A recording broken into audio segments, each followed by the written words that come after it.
את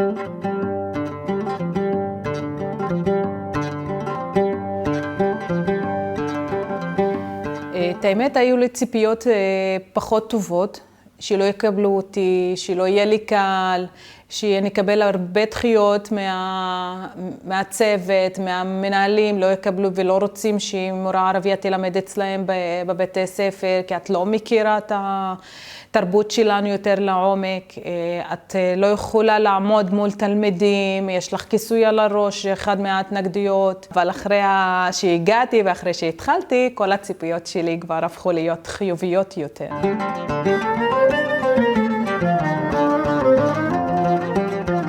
קודם כל, שאת פוגשת את הילד לפעם ראשונה, או שהוא פוגש אותך לפעם ראשונה, הוא מסתכל וכאילו בהלם.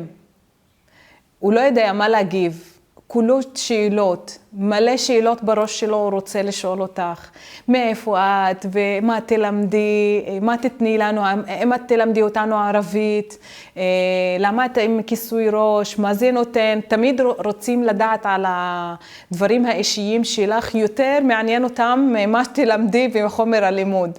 כל הזמן שמו אותי במקום האישי, ולי לא אכפת לתת להם את כל התשובות, לסגור להם את כל המעגל הזה, אפילו בשבוע או בחודש הראשון, שיתנו את כל השאלות בראש שלהם, שישחררו, שישאלו, אין לי שום סיבה להגיד להם, לא, זה לא מעניין, דווקא כן. אני באתי לפה גם לתת להם להכיר אותי, להכיר את הצד השני שנמצא איתם וחי איתם כל הזמן.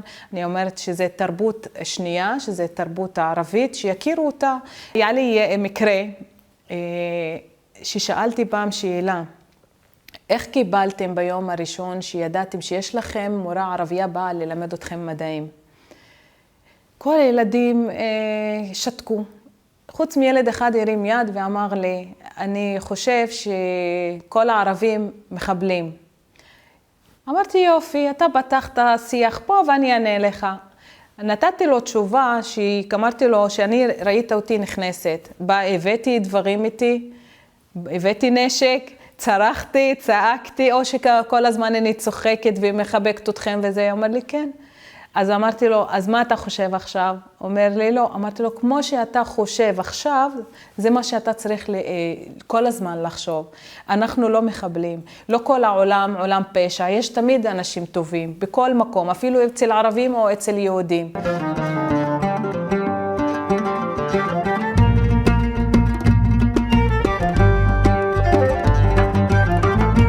כולי התלבטות יום לפני הבית ספר, ללכת, לא ללכת, מה יקרה, מה הם החששות, התגובות של התלמידים, של הסביבה, האם כדאי לי להיות שם, או לקחת עוד יום חופש. אז לא חשבתי לדקה. להרים טלפון ולשלוח לאחראים במכון מרחבים על כל החששות שאני חשתי, ושלחתי להם, אני לא יודעת, אני בהתלבטות מאוד גדולה, ויש לי פחד, באמת. ושם ראיתי את המענה הכי יעיל שראיתי בחיים, ועזר לי לישון בשקט באותו יום.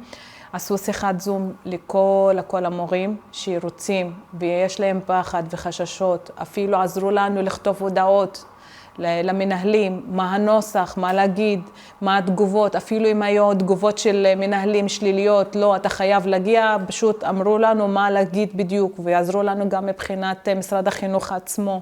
שם ראיתי באמת את התמיכה והליווי האישי מאוד יעיל, ועזר לי אני אישית, ואיך להתמודד, והחלטתי כן ללכת יום למחרת, והלכתי דווקא וקיבלתי איך שאומרים, ידיים פתוחות, זרועות מהצוות, מהילדים. קיבלתי ממש לב חם באותה תקופה.